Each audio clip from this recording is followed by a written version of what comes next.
بسم اللہ الرحمن الرحیم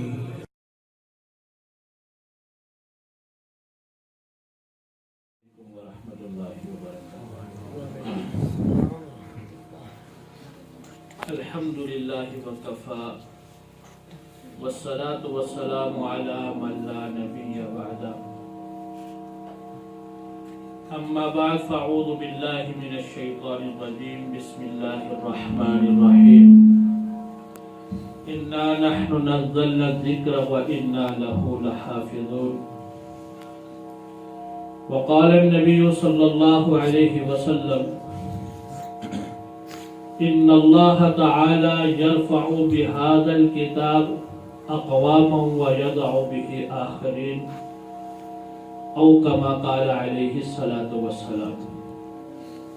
صدق الله تعالى وصدق رسوله النبي الكريم، ونحن على ذلك لمن الشاهدين والشاكرين، والحمد لله رب العالمين۔ اللهم صل على محمد وعلى آل محمد كما صليت على إبراهيم وعلى آل إبراهيم إنك حميد مجيد۔ اللهم بارك على محمد وعلى آل محمد كما باركت على إبراهيم وعلى آل إبراهيم إنك حميد مجيد۔ رب اشرح لي صدري ويسر لي أمري واحلل عقدة من لساني يفقهوا قولي۔ سب سے پہلے میں ان حضرات کو جن کے بچوں نے یہاں قرآن کریم مکمل کیا، اور ان بچوں کے استاد محترم، ان کو مبارکباد پیش کرتا ہوں۔ اور یہ صرف اسی لیے میری حاضری ہوئی ہے، ورنہ یہاں جو علماء کرام کبار تشریف فرما ہیں، ان کے سامنے کچھ معروضات پیش کرنا میں اس طفل مکتب کے لیے بے ادبی سمجھتا ہوں۔ خاص کر استاذ العلماء حضرت قاری امین صاحب، اللہ ان کی زندگی میں، عمر میں، صحت میں برکتیں نصیب فرمائے۔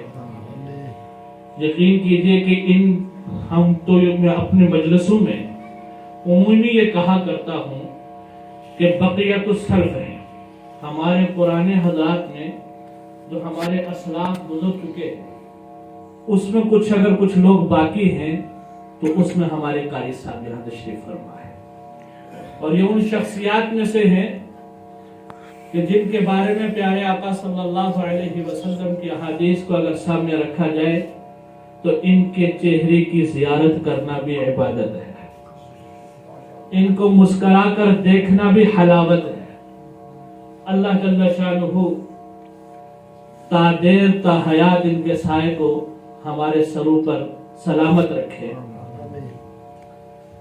قرآن کریم کی عظمت کے اعتبار سے یہ مجلس قائم ہے، اس پر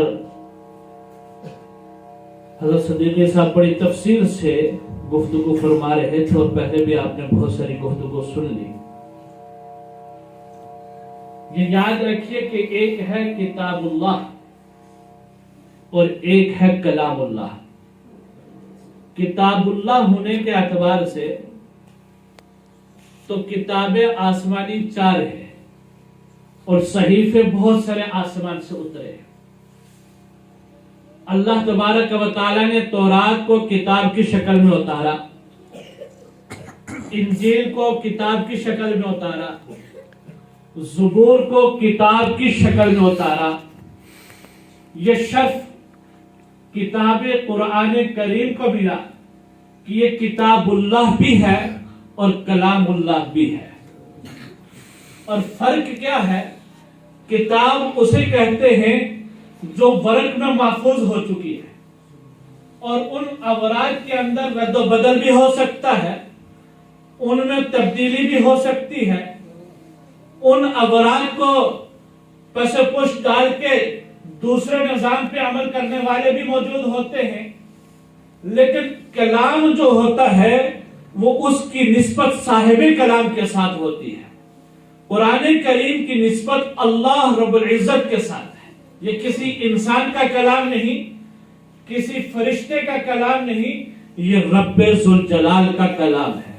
جیسے رب ذوالجلال ہر عارضے سے محفوظ، جیسے رب ذوالجلال کی ذات ہر فتنے سے محفوظ، ہر کمی سے محفوظ، ہر عیب سے محفوظ، ایسے ہی اللہ کا کلام بھی سب چیزوں سے محفوظ ہے. اسی لیے پہلی کتابیں جو اتری ہیں ان کتابوں میں تحریف کی گنجائش تھی، ان کتابوں کے اندر رد و بدل ہو سکتا تھا، یہ ممکن تھا، لیکن قرآن کریم کے لفظ کو کوئی بدل نہ سکا، قرآن کریم کے نقطے کو کوئی بدل نہ سکا، قرآن کریم کی زیر زبر کو کوئی بدل نہ سکا. اور خود رب ذوالجلال نے فرمایا اِنَّا نَحْنُ نَزَّلْنَا الذِّكْرَ وَإِنَّا لَهُ لَحَافِظُونَ. یہ کتاب وہ ہے، یہ نصیحت کی کتاب جس کو ہم نے اتارا اور اس کی حفاظت کی ذمہ داری بھی ہم نے لے رکھی ہے. میرے بھائیوں، اس کتاب اللہ کی ذمہ داری کے اندر پہلی چیز ہمارے ذمہ جو ہے وہ یہ ہے کہ ہم اس کتاب کے اوپر ایمان رکھیں. یہ کتاب لا ریب ہے، پہلا ایمان ہے. اس کے اندر کسی شک کی کوئی گنجائش نہیں. اس کو اتارنے والے رب ذوالجلال ہیں، لانے والے جبریل امین ہیں، جن کے اوپر اتری یہ محمد مصطفیٰ صلی اللہ علیہ وسلم ہیں. جن لوگوں کے درمیان میں اترے وہ اصحاب محمد صلی اللہ علیہ وسلم ہیں. رب ذوالجلال کی کہنے ہی کیا، وہ تو اعلیٰ ہے ہی ہے. انبیاء میں سب سے اعلیٰ حضرت محمد مصطفیٰ صلی اللہ علیہ وسلم، ان کے اوپر یہ کتاب نازل ہوئی. فرشتوں میں سب سے اعلیٰ جبریل امین، وہ اس کتاب کو لے کر آئے ہیں. اور جن معاشرے کے لوگوں کے اوپر یہ کتاب اول وقت میں پہنچتی ہے وہ صحابہ کرام رضوان اللہ اجمعین کی جماعت، جو تمام لوگوں میں افضل ترین جماعت ہے. جیسے بھی عثمان صدیقی صاحب اس پہ تفصیل سے بات کر رہے تھے، وہ پہلا معاشرہ جس کے لیے اللہ کے نبی نے فرمایا خیر القرون قرنی ثم الذین یلونہم، اس کا مصداق وہ صحابہ کرام رضوان اللہ اجمعین کی جماعت ہے. تو یہ قرآن کریم اللہ کی کتاب ہے، اور جن واسطوں سے آئی وہ عظمت والے واسطے ہیں، اور جو اس کتاب سے جڑ جاتا ہے وہ بھی عظمت والا بن جاتا ہے. جس کے ساتھ اس کتاب کا تعلق جڑتا گیا، یا جس کا تعلق اس کتاب کے ساتھ جڑتا گیا، وہ عظمت والا ہوتا چلا گیا. مثالیں بے شمار ہیں. ہم کہتے ہیں امرات ہیں، کسی برف کی وہ قدر نہیں ہے. ایک کاغذ وہ بھی ہے جو ٹشو کے طور پر جیب میں ہم رکھتے ہیں، اور ایک کاغذ وہ ہے جو قرآن کریم کے ساتھ جڑ گیا، اس پہ لکھا بھی کچھ نہیں ہوا.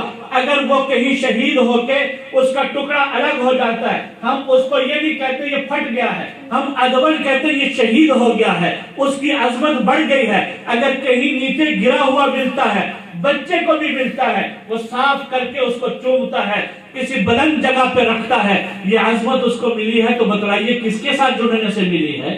قرآن کریم کے ساتھ جڑنے کی وجہ سے. وہ گتا جس گتے کے اندر ہم دیکھتے ہیں کہ بازاروں میں یوں رسوا ہو رہا ہوتا ہے، پتہ ہی کیا کیا چیز اس میں آ رہی ہوتی ہے، وہی گتا جب قرآن سے جڑ جاتا ہے اس کی عظمت کے کیا کہنے ہوتے ہیں. وہ غلاف، وہ کپڑا جو قرآن سے جڑ گیا، کپڑے تو اور بھی بہت سارے ہیں، قیمت کے اعتبار سے اس سے اعلیٰ ہے، لیکن جو قرآن کریم کے ساتھ کپڑا جڑ گیا ہے اس کو غلاف قرآن کہہ کے، کتاب اللہ کا غلاف کہہ کے ہم عظمت کے ساتھ دل سے لگاتے ہیں، اس کو نیچے گرنے نہیں دیتے. معلوم ہوا جو چیز قرآن سے جڑ جاتی ہے وہ عظمت والی ہو جاتی ہے.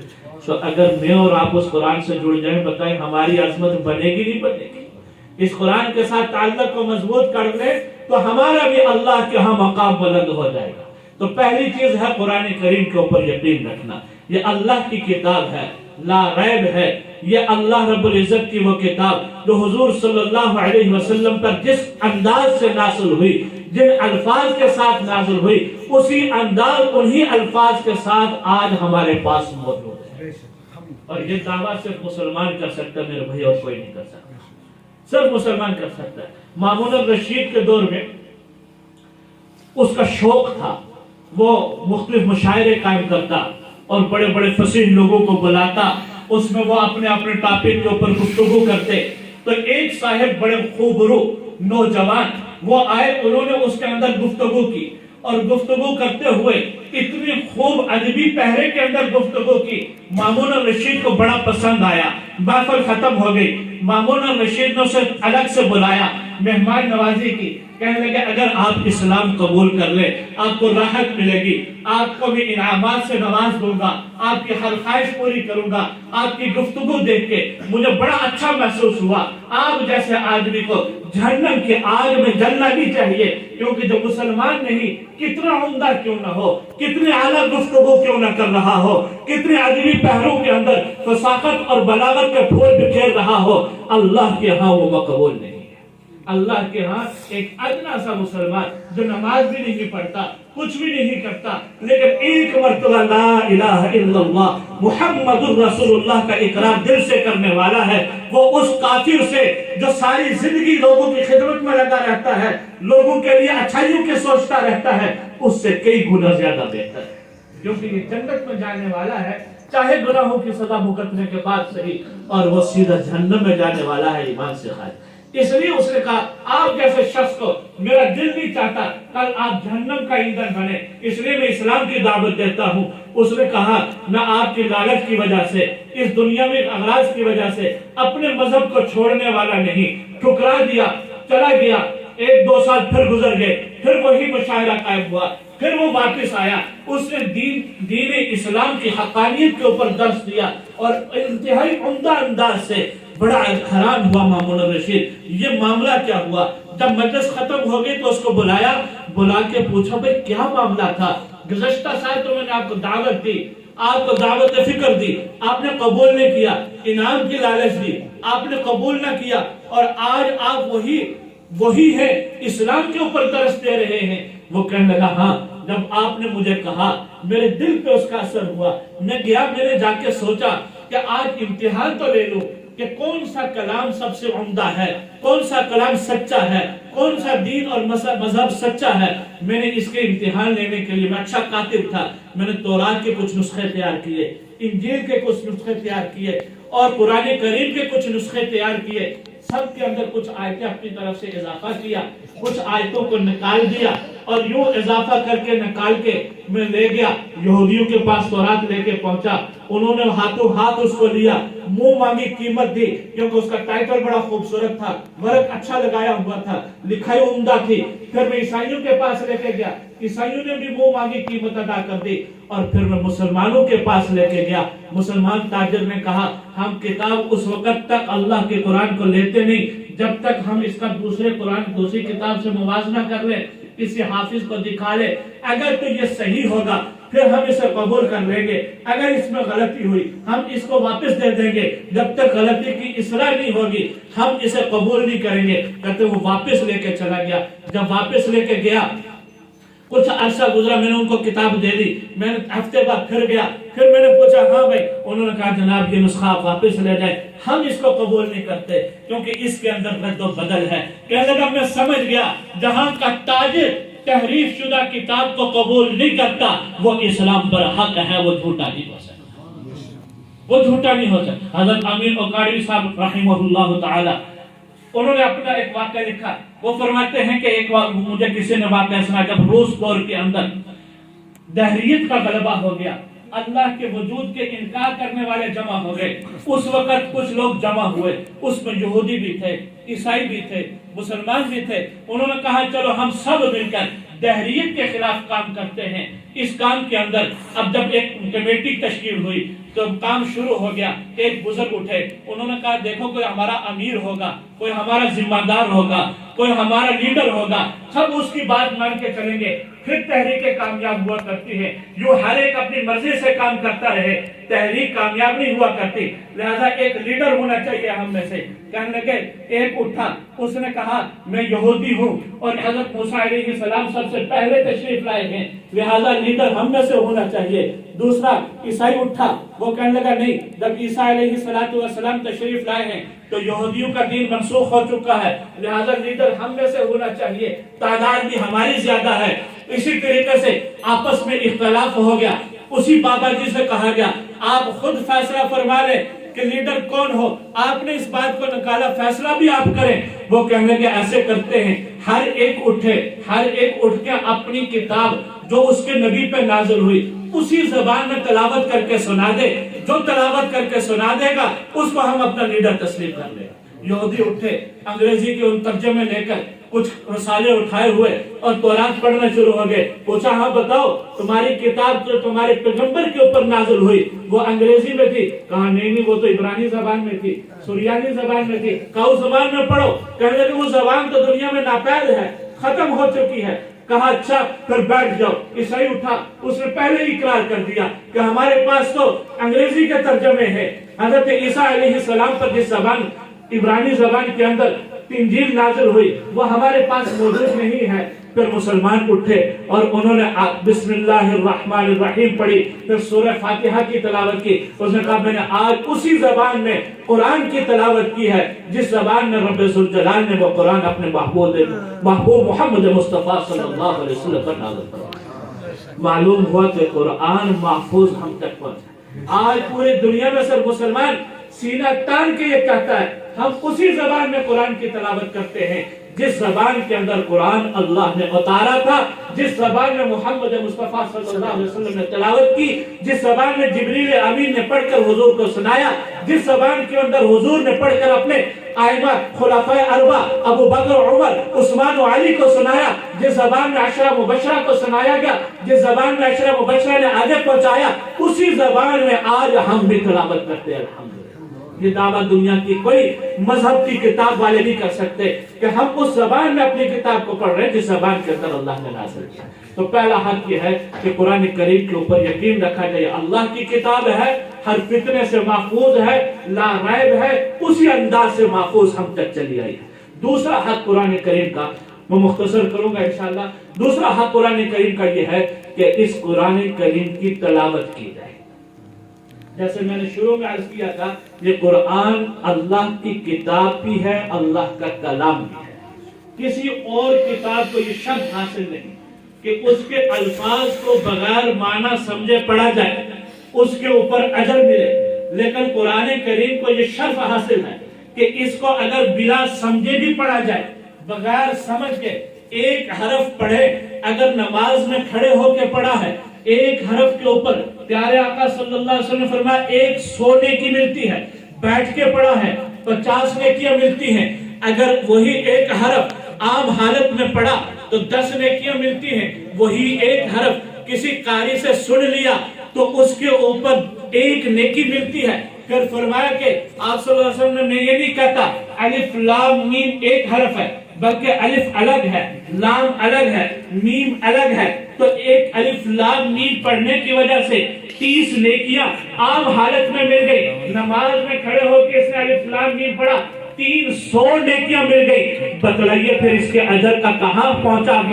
اس کا اجر کا معاملہ کہاں پہنچا؟ جس نے بسم اللہ الرحمن الرحیم کی بات سے شروع کیا اور والناس کے سین کے اوپر قرآن کریم قاری صاحب کے پاس یہاں ختم کیا، اس کے اجر کے کیا کہتے ہیں؟ اور ان قاری صاحب کو کیا اجر ملا ہوگا جو اس کو سکھانے والے ہیں؟ اسی لیے تو جب ایسا فرمائے تھے خیرکم من تعلم القرآن وعلمہ، دنیا کے اندر سب سے بہترین مشغلہ، سب سے عمدہ مشغلہ ہمارے محبوب نے فرمایا وہ قرآن سیکھنے اور سکھانے کا ہے۔ اس سے اعلیٰ مشغلہ کوئی نہیں دنیا کا، سب سے عمدہ مشغلہ ہے۔ تو قرآن کے الفاظ کا ٹھیک کرنا، میرے بھائی اس کے لیے کوشش کیا ہے کسی قاری صاحب کے پاس بیٹھے، یہاں آپ کے لیے تو سہولت موجود ہے، قاری صاحب وقت بھی دیتے، خوش بھی ہوتے، اور یاد رکھیے اس میں عمر کی کوئی قید نہیں۔ صحابہ نے بچپن میں قرآن سیکھا تھا، ابو بکر صدیق رضی اللہ عنہ نے بچپن میں قرآن سیکھا نہیں، عمر رضی اللہ عنہ نے بچپن میں سیکھا نہیں، عثمان رضی اللہ عنہ نے بچپن میں سیکھا نہیں، بڑی عمر میں انہوں نے قرآن سیکھا، بڑی عمر میں فخر کے ساتھ آ کے قاری صاحب کے پاس بیٹھے، کہے ہم تو صحابہ کی سنت کو پورا کر رہے ہیں۔ اس میں شرم حیا کی کیا بات ہے؟ اللہ کا کلام سیکھنا ہے کہ عمر کے کسی حصے میں احساس ہو گیا آکے قرآن سیکھا، کہیں ایسے نہ ہو وہی غلط جیسے پہلے پڑھا ہوا ہے قرآن پڑھتے رہیں اور ہمارے پاس سیکھنے کا موقع بھی موجود ہے، پھر اللہ کے ہم معذور نہیں ہوں گے۔ اللہ پوچھیں گے تو نے لفظ غلط پڑھا تھا، معنی کہاں سے کہاں چلا گیا، کتنی چھوٹی چھوٹے غلطیوں کے اوپر معنی بدل کے کہاں سے کہاں پہنچ جاتا ہے، انشاءاللہ اس کے علماء کو بتاتے رہیں گے۔ تو اس لیے قرآن کے الفاظ کو صحیح سیکھنا ہے۔ اور پھر قرآن کریم کے ساتھ محبت کا تعلق ہو. جب تلاوت کریں تو اس میں یہ سوچ لیا کریں یہ تلاوت میں اس لیے کر رہا ہوں میرے رب کا کلام ہے. اگر تو تبھی ہے نا کہ ہم کس کے الفاظ کو دہرا رہے. ایک مولانا صاحب بیان فرما رہے ہیں تو بڑی خوبصورت بات ہے. وہ شاعر تھے, کہنے لگے میں شاعر ہوں, جب میں دیکھتا ہوں میرا لکھا ہوا قصیدہ, میرا لکھا ہوا شعر کوئی نعت خوان پڑھتا ہے, میری خوشی کی انتہا نہیں رہتی. میرا کلام یہ پڑھ رہا ہے, لکھا میں نے ہے. جب اللہ رب العزت کا کلام پڑھیں گے اللہ کتنا خوش ہو رہے ہیں کہ میرا نازل کیا ہوا قرآن دہرا رہا ہے اور انہی الفاظ کے اندر دہرا رہا ہے, سمجھ نہیں آ رہا پھر بھی پڑھتا جا رہا ہے. اللہ کتنے راضی ہوں گے. اس محبت کے ساتھ پڑھے. صحابہ کرام رضوان اللہ مجمعین کی محبت قرآن کی تلاوت کے وقت کیا تھی. ایک واقعہ عرض کرتا ہوں. حضور صلی اللہ علیہ وسلم سفر سے واپس تشریف لا رہے ہیں, کہیں غزوے کے اندر گئے ہوئے تھے. واپسی میں راستے میں پڑاؤ ڈالتے ہیں. دو صحابہ کو عمار بن یاسر رضی اللہ تعالیٰ عنہ اور غالباً حضرت قتادہ رضی اللہ تعالیٰ عنہ ان کی ڈیوٹی لگا دیتے ہیں. تم نے رات کو پہرا دینا ہے. جب یہ دونوں صحابی آپس میں آپ رات کو تقسیم کر دیتے ہیں, کہنے کہ ایسے کرتے ہیں پوری رات جاگنے سے بہتر ہے ایک رات آدھی رات جاگ جائے اور دوسرا سو جائے. پھر وہ جب سونے لگے دوسرے کو اٹھا لے, پہلا سو جائے گا. یہ جب ایک ساتھی سو گئے, حضرت قتادہ سو گئے, عمار بن یاسر رضی اللہ تعالیٰ پہرے کے لیے کھڑے ہو گئے. انہوں کا پہرا ہی دینا ہے, سامنے تو کوئی دشمن نظر نہیں آ رہا. ایسے کرتا ہوں میں نماز کے اندر نفل میں قرآن پڑھنا شروع کر دیتا ہوں. نماز پڑھتے ہوئے قرآن کے اندر تلاوت کرنے لگے. سورہ کہف کی تلاوت شروع کی اور ادھر سے دشمن نے دیکھا, دشمن نے تیر برسانا شروع کر دیے اور خون کے فوارے پھوٹنا شروع ہو گئے. یہ قرآن کے اندر ان کو لذت اور مزہ اتنا آ رہا تھا کیونکہ بات کس سے کر رہے تھے؟ رب ذوالجلال سے بات کر رہے تھے. ہم کلام کس سے تھے؟ اللہ سے. کلام کے الفاظ کس کے تھے؟ اللہ کے الفاظ سے. وہ حلاوت اور لذت تھی کہ وہ پڑھتے جا رہے ہیں. پھر خیال آیا کہ اگر ایسے ہی ہوا, میں پڑھتا رہا, تلاوت کرتا رہا اور سورہ کہف پورے کرنے کے لیے کھڑا رہا تو ایسے نہ ہو اسی طرح سے میرا خون نکلتے میری روح پرواز کر جائے اور پھر میں اپنے نبی کے حکم کی جو پاسداری تھی, حفاظت کے کام میں سستی ہو جائے. اس نیت سے جلدی جلدی نماز پوری کی. دوسرے ساتھی کو اٹھایا. دوسرے صحابی نے پوچھا پہلے کیوں نہ اٹھا لیا, اتنا خون بہ چکا ہے. کہنے لگے میرا دل نہیں کر رہا تھا سورہ کہف کی تلاوت کروں اور اس کو پورا کیے بغیر چھوڑ. اگر مجھے حفاظت کا ڈر نہ ہوتا میں کبھی پورا کیے بغیر نہ چھوڑتا. حضرت علی مرتضیٰ رضی اللہ تعالیٰ عنہ ایک دفعہ تیر لگ گیا. تیر اتنا تیز تھا ہڈی کے اندر چلا گیا. آپ کے جب تیر نکالنے کے لیے پہنچے تو آپ تیر نکالنے نہیں دیتے تھے, درد بہت تھا. حضرت عبد الرحمن بن عوف رضی اللہ عنہ کہنے لگے بس رہنے دو, جب حضرت علی نماز میں کھڑے ہوں پھر بتانا. جب نماز میں کھڑے ہوئے تیر نکال دیا. حضرت علی رضی اللہ عنہ جب سلام پھیرا کہا کہ اس لیے کھڑے ہو کہ میرا تیر نکالنے لگے. انہوں نے کہا ہم تیر تو کب سے نکال چکے. یہ ان کا شغف تھا اللہ کا قرآن کے ساتھ. جب قرآن پڑھتے تھے تو دنیا سے علیحدہ ہو جاتے تھے, توجہ ایک طرف ہو جاتی تھی, مالک کی طرف ہو جاتی تھی. میرے بھائی قرآن کی تلاوت اللہ کو بڑی محبوب ہے. حضرت عبی بن کعب رضی اللہ تعالیٰ عنہ تلاوت فرما رہے, بڑی خوبصورت آواز ہے. پیارے آقا صلی اللہ علیہ وسلم وحی لے کر آتے, تاکہ تو عبی مجھے قرآن پڑھ کے سناؤ. قرآن پڑھ. یا رسول اللہ آپ نے قرآن نازل ہوا, میں پڑھ کے سناؤ. کہا نہیں, ہاں تم پڑھ کے سناؤ, اس لیے کہ اللہ نے کہا جاؤ ویسے جا کے قرآن سے. کہا اللہ نے میرا نام لیا. کہا اللہ نے تیرا نام لے کے کہا جا کے اس سے قرآن سے. تو بتاؤ پھر قرآن اچھا پڑھنا اللہ کے ہاں کتنا محبوب ہے کہ اللہ وحی بھیج کے اپنے نبی کو جا کے کہہ رہے ہیں جاؤ ان سے قرآن سنو. اس لیے اپنے بچوں کو اور خود کو قرآن سیکھنے کے اندر لگاؤ. میرے الفاظ تو کم از کم اس کے درست ہوں, انداز تو درست ہو. حضرت عاصم کوفی رحمہ اللہ تعالی مشہور قاری گزرے ہیں. آپ کے منہ سے ہمیشہ خوشبو پھوٹتی تھی. قرآن پڑھتے تھے لوگوں پر سکتہ طاری ہو جاتا تھا, بڑی عجیب خوشبو ہوتی تھی. کلاس میں شاگردوں نے پوچھا استاد محترم بتلائیے کون سی خوشبو ایسی ہے جو منہ کھولتے ہیں کلاس مہک جاتی ہے, محفل میں بیٹھے ہوتے ہیں مجلس مہک جاتی ہے, ایسی کون سی خوشبو ہے؟ حضرت عاصم کوفی رحمۃ اللہ علیہ کہنے لگے راز تھا, بتلانا نہیں چاہتا تھا. تم نے مجبور کر دیا سنو. میں ایک دن رات کو سویا, حضور اکرم سرور دو عالم صلی اللہ علیہ وسلم کی زیارت خواب میں نصیب ہوئی. پیارے آقا صلی اللہ علیہ وسلم نے فرمایا عاصم جن ہونٹوں سے قرآن کی تلاوت کرتے ہو وہ میرے قریب لے آؤ. میں قریب لے کے گیا, حضور صلی اللہ علیہ وسلم نے میرے ہونٹوں کے اوپر بوسہ دیا, میرے ہونٹوں کو چوما. فرمایا عاصم جب تو ان ہونٹوں سے قرآن کی تلاوت کرتا مجھے بہت خوشی ہوتی بہت. اس کے بعد سے پھر میں اب کوئی خوشبو استعمال نہیں کرتا. جب یہ ہونٹ کھولتا ہوں خوشبو مہک جاتی ہے, خوشبو پھیل جاتی ہے. تو یہ قرآن کا عمل, اس کا ہر لفظ خوشبو والا ہے, اس کا ہر نقطہ خوشبو والا ہے, اس کی زیر زبر خوشبو والی ہے, اس سے نکلنے والا ہر عمل خوشبو والا ہے. تو دوسری بات عرض کی کہ تلاوت قرآن کا شغف رکھے. اور ایک وقت وہ تھا جب صبح صبح اٹھتے تھے ہر گلی میں قرآن کی آواز آتی تھی, اور آج صبح کو نکلیں تو ہر گلی میں خراٹوں کی آواز آتی ہے. اللہ محفوظ رہے. اس لیے اپنے آپ کو قرآن کے ساتھ جوڑیں, قرآن کریم کے ساتھ جوڑیں, صبح کو معمول بنائیں, خود بھی تلاوت قرآن کو, اپنے بچوں کو بھی قرآن کی تلاوت کا عادی بنائیں. اللہ کے نبی صلی اللہ علیہ وسلم فرمایا قوا انفسکم واہلیکم نارا, اپنے آپ کو بھی جہنم سے بچاؤ, اپنے بچوں کو, اپنے اہل والوں کو بھی جہنم کی آگ سے بچاؤ. اس لیے ان کی ذمہ داری بھی ہمارے اوپر ہے, ان کو بھی قرآن کا عادی بنایا جائے. اور تیسری چیز اس قرآن کے مطابق عمل ہے, قرآن کریم کے اوپر عمل ہو. صحابہ کرام رضوان اللہ مجمعین, آپ یہ نہیں تھا کہ الفاظ قرآن پڑھتے تھے اور بس اس کو نجات کا ذریعہ سمجھتے تھے. الفاظ قرآن کے ساتھ صحابہ کی زندگی عمل والی تھی. جب پردے کی آیات نازل ہوئی, تاریخ گواہ ہے اور مفسرین محدثین اس کو بیان کرتے ہیں, وہ فرماتے ہیں جب پردے کی آیات نازل ہوئی, کوئی صحابیہ راستے میں چل رہی تھی اور اس کو وہاں پر وہ خبر پہنچی کہ پردے کا حکم نازل ہو گیا, وہ وہیں پہ بیٹھ گئی. فرمایا جب سے گھر سے چادر نہیں آ جاتی میں بے پردہ یہاں سے اٹھ کے نہیں جاؤں گی. عمل کے اعتبار سے ایسی تھی وہ کہ جب وہ چلتی تھی تو ان کے دیواروں سے گھسٹ گھسٹ کے چلتی تھی.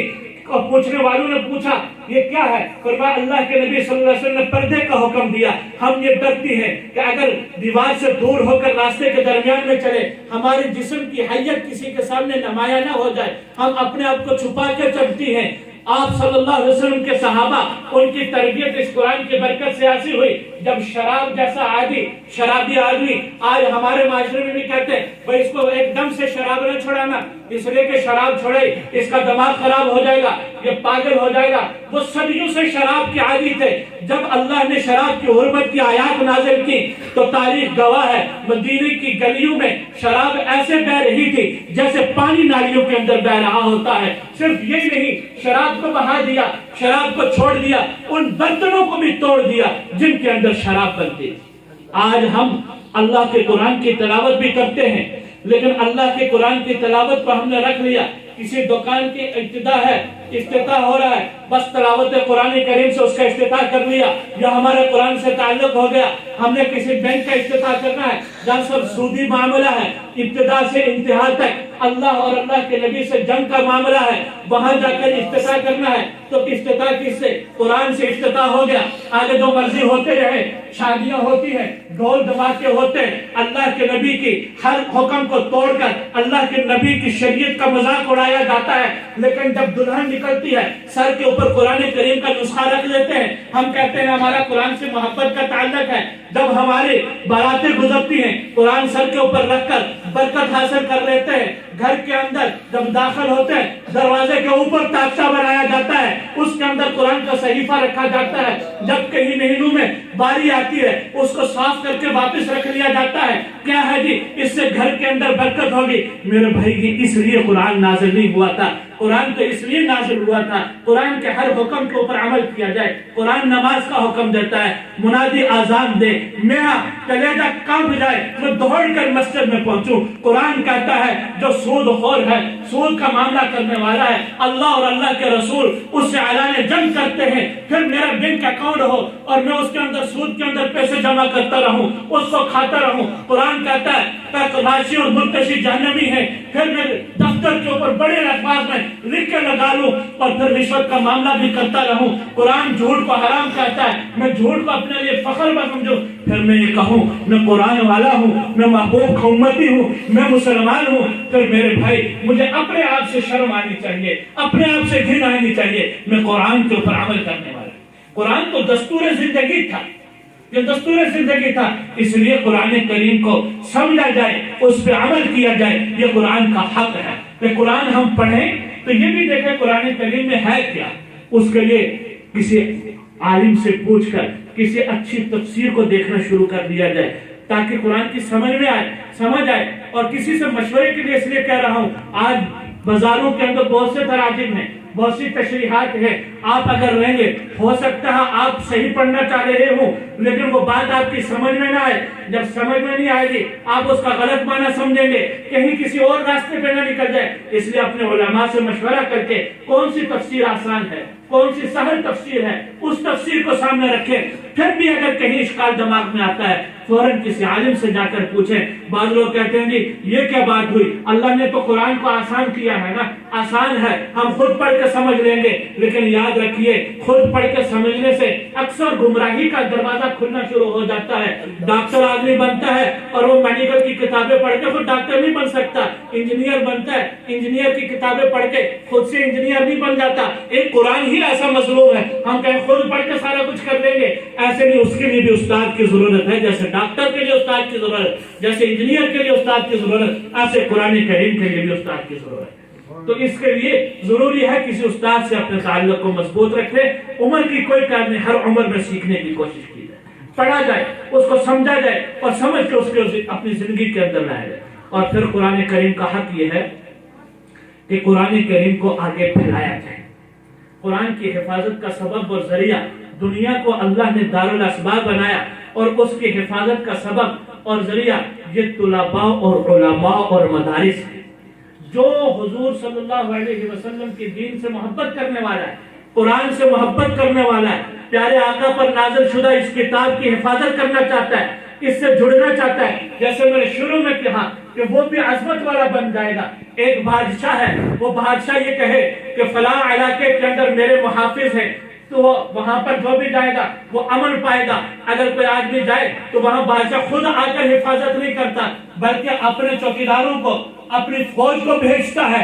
یاد رکھیے جو قرآن کی تلاوت میں لگے ہوئے ہیں, قرآن کے سیکھنے سکھانے میں لگے ہوئے ہیں, یہ ان محافظین کی طرح ہیں جو اللہ کے قرآن کی حفاظت میں لگے ہوئے ہیں. جو اللہ قرآن سے محبت کرتا ہے وہ اس کے محافظوں کو نہیں چھوڑ سکتا, ان سے بھی محبت ہے. اسی لیے تو فرمایا اس کے فضائل بیان کرنا شروع کریں. بہت فضائل ہے. جب بسم اللہ الرحمن الرحیم بچہ پڑھتا ہے, اسی بسم اللہ پر اللہ اس کے سارے گناہوں کو معاف کرتا ہے, اس کے والدین کے گناہوں کو معاف فرما دیتے ہیں. اسی لیے تو فرمایا جب یہ قرآن کے علم کو حاصل کر لیتا ہے, عالم بن جاتا ہے, جیسے ہمارے سامنے مولانا امین صاحب عالم کی شکل میں بیٹھے ہوئے, تو پھر فرمایا پیارے آقا صلی اللہ علیہ وسلم کی حدیث میں بتا رہا ہوں, پیارے آقا صلی اللہ علیہ وسلم نے فرمایا من زار عالما فقد زارنی, جس نے کسی عالم کی زیارت کی وہ یوں سمجھے اس نے مجھ محمد الرسول اللہ صلی اللہ علیہ وسلم کی زیارت کی. اور جس نے کسی عالم سے ہاتھ ملایا فقد صافحنی, گویا اس نے مجھ محمد صلی اللہ علیہ وسلم سے مصافحہ کیا.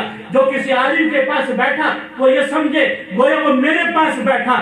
اللہ نے یہ مرتبہ کس لیے دیا؟ یہ قرآن کا محافظ ہے, قرآن سیکھ رہا ہے, قرآن سکھا رہا ہے.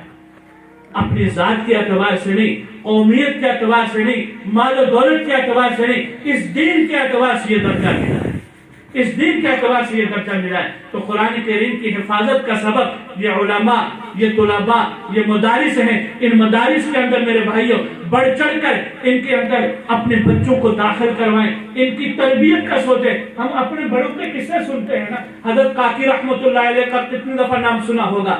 یہ وہ مشہور بزرگ ہیں جن کا مزار بھی انڈیا کے اندر موجود ہے. ان کا نام کاکی, کاکی وہاں کہ اس مادری زبان کے اندر روٹی کو کہتے ہیں. ان کے والدین ان کی تربیت کی فکر میں رہتے تھے. آج ہم اپنے بچوں کی تربیت کی کوئی فکر نہیں کرتے. ان کی تربیت وہ یہ سمجھتے تھے ان کی ابتدا سے ان کے یقین کو ٹھیک کرنا, ان کے ابتدا سے ان کا تعلق اللہ کے ساتھ مضبوط کرنا یہ والدین کی ذمہ داری ہے. ہوتا یوں کہ والدہ نے بچے کو مدرسے بھیجا اور اس کو یقین بنانے کے لیے ایک ترکیب سکھائی. جب تم مدرسے سے بیٹا آئے گا نا تو آ کر روٹی میں نہیں دوں گی, تو انہیں پہلے آ کر وضو کرنا ہے, 2 رکعت نفل پڑھنے ہیں, پھر اللہ سے دعا کرنی ہے یا اللہ پاک مجھے روٹی دے دیجئے, پھر اٹھنا اور پھر فلاں الماری کھولنا, تجھے روٹی مل جائے گی. بچے نے عادت بنا لی, اس کا یقین بن گیا میرا اللہ مجھے کھانا دیتا ہے, میرا اللہ مجھے روٹی دیتا ہے. یوں چلتا گیا. ایک دن ایسا ہوا یہ والدین گھر سے کسی کام کے لیے باہر تھے,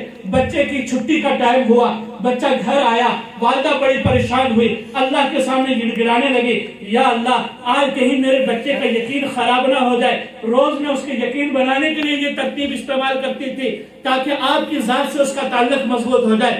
آج آئے گا پتہ نہیں کیا بنے گا، اسی ڈر سے دوڑتی دوڑتی جب گھر پہنچی، آگے دیکھا بیٹا کھانا کھا کے پرسکون ہو کے اپنے کام میں لگا۔ پوچھا بیٹا کھانا کھایا؟ فرمایا ہاں اماں جی کھانا کھایا۔ کہاں سے؟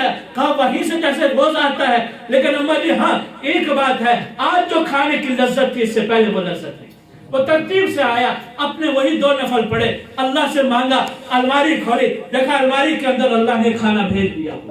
تو میرے بھائی اس طرح اپنی اولاد کی تربیت کی فکر کریں، ان کو مدارس میں بھیجیں، مساجد میں بھیجیں، ان کو حفظ قرآن کے ساتھ ان کے دلوں کو منور کریں۔ اللہ کا کلام جس سینے میں محفوظ ہو، بتلائیے وہ سینہ اللہ کے ہاں کتنا محبوب ہوگا۔ پیارے آقا صلی اللہ علیہ وسلم نے فرمایا اس سینے کو، اس چمڑے کو، اس گوشت کو آگ جہنم کی چھو نہیں سکتی جس میں اللہ کے قرآن کا کوئی حصہ محفوظ ہے، جس میں اللہ کے اگر زیادہ نہیں کر سکتے، ہم اپنی عمر کا اعتبار سے دیکھیں تو اپنی اولاد کو تو بھیج سکتے ہیں، بچوں کو تو بھیج سکتے ہیں، بھائیوں کو بھیج سکتے ہیں، اور خود کچھ نہ کچھ قرآن کریم کا حصہ ضرور ہے محفوظ کرنا۔ اس لیے کہ پیارے آقا صلی اللہ علیہ وسلم نے فرمایا جس کے دل میں قرآن محفوظ نہیں وہ ویران گھر کی مثال ہے، وہ ویران ہے، ویرانے میں پڑا ہوا ہے، اور جس کے دل میں قرآن ہے وہ آباد ہے۔ یہ لوگ آباد ہیں جو آپ کے سامنے یہاں بیٹھے ہوئے ہیں، ان کے دلوں کو اللہ نے آباد کر رکھا ہے، ان کے دل اللہ کے قرآن سے نور سے منور ہیں۔ تو میرے بھائی قرآن کریم کے اوپر عمل بھی ہو، اس کی اشاعت کی ذمہ داری اور اس کی حفاظت کی ذمہ داری یہ بھی ہمارے ذمہ ہے۔ ہم اس کے لیے اپنے آپ کو پیش کریں، اپنی اولادوں کو پیش کریں، اور پھر اس قرآن کے نظام کو پوری دنیا کے اندر لانا یہ بھی میری اور آپ کی ذمہ داری ہے۔ اس کے لیے فکر کرنا، اس کے لیے تگ و دو کرنا۔ اللہ جل شانہ سے دعا ہے کہ اللہ پاک ہمیں قرآن کریم کے ساتھ جوڑے رکھے، قرآن کریم کے ساتھ ہماری وابستگی کو باقی رکھے، جتنا ممکن ہو اس قرآن کی تلاوت کے ساتھ لگے رہے۔ اللہ تبارک و تعالی اس کی وجہ سے ہمارے مراتب کو بڑھا دے گا۔ اللہ جل شانہ سے دعا ہے اللہ مجھ ناچیز کو بھی قرآن سے تعلق کے قائم کرنے کی توفیق نصیب فرمائے، اور آپ سب کو بھی توفیق نصیب فرمائے، اور اس کے نظام کو پوری دنیا کے اندر غالب کرنے کی توفیق نصیب فرمائے۔ وآخر دعوانا ان الحمد للہ رب العالمین۔